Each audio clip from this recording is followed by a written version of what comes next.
I'm non-religious now, but I used to be very religious. And one of the things that drew me into being religious, I was what I guess I would call an evangelical Christian. One of the things that drew me into that particular religious, I guess, sect, or that particular religious, like those ideas, was that it provided for me, this lost kid, young man in my early 20s, late teens actually, early 20s. I think I was 19 when I said that I had that conversion experience. What it gave me was ideas about different ways of looking at life, right? So it systematized my world, right? So it gave me a worldview. It gave me a concept of, how to live, where we're from, how to live now, who we are now, and where we're headed, right? And the overall projection of the world and the universe was contained in the theology of that particular religion. Now, were there holes in it? Were there places where some of the theology didn't touch on? Yeah, for sure. But I think that for me, it gave me somebody who didn't have a worldview, at least a solid worldview. Maybe it's passed down to me from my parents, and their worldview was, generally speaking, their worldview was religious, was a Christian worldview. But once I was able to read the Bible and get that worldview for myself, what happened was I was able to get more settled in my place in the world, because I knew where we were from, who we are now, how to conduct ourselves among each other now, and then where we're headed. And for many years I was religious and I went that way, but then things theologically didn't line up for me. Like, there was a lot of different questions that I had that I couldn't seem to find answers for.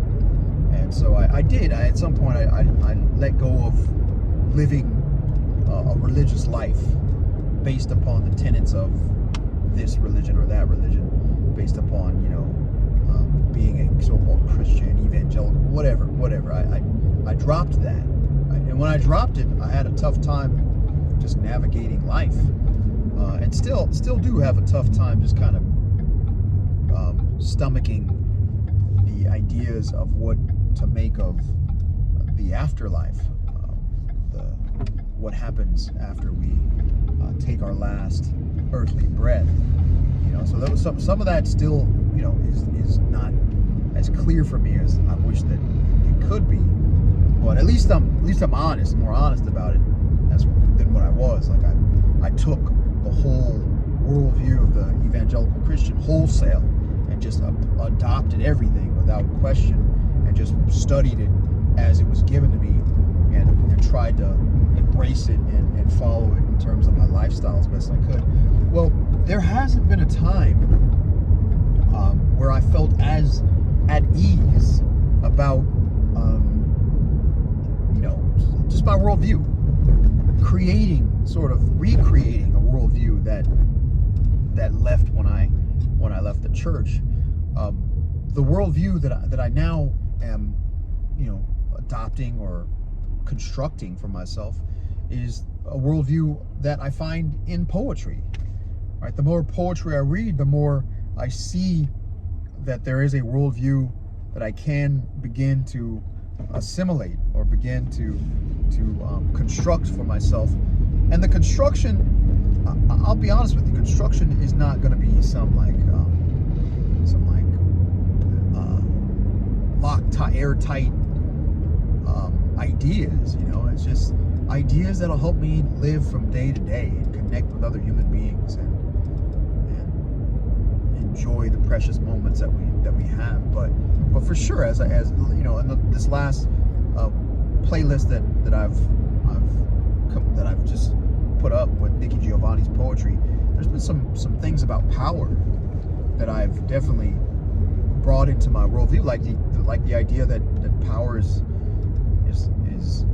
something that you have to create for yourself, right? And it may not be the same external signs of power that you see in the media or in politics or something like that. But nonetheless, power is something that you have to take, you have to embrace.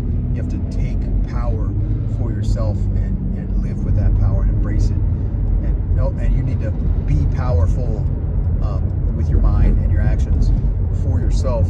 And you have to initiate that. No one can take that power away from you, and no one can give you that power. It's power that you have to adopt for yourself. Now, that small idea is not, a complete worldview, but it does help me to, get some nickels and dimes together so that I could come up with $1 for my worldview. It helps me to sort of, piece together ideas that can make a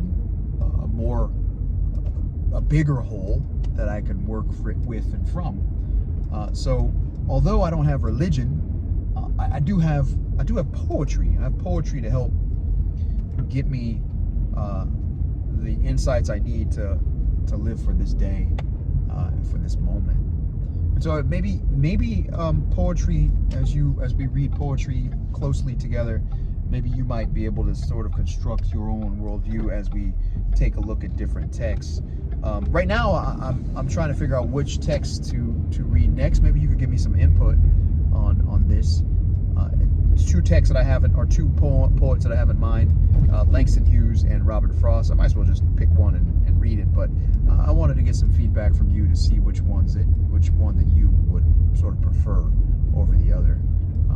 But that's all I got for this one. I'll see you on the next one.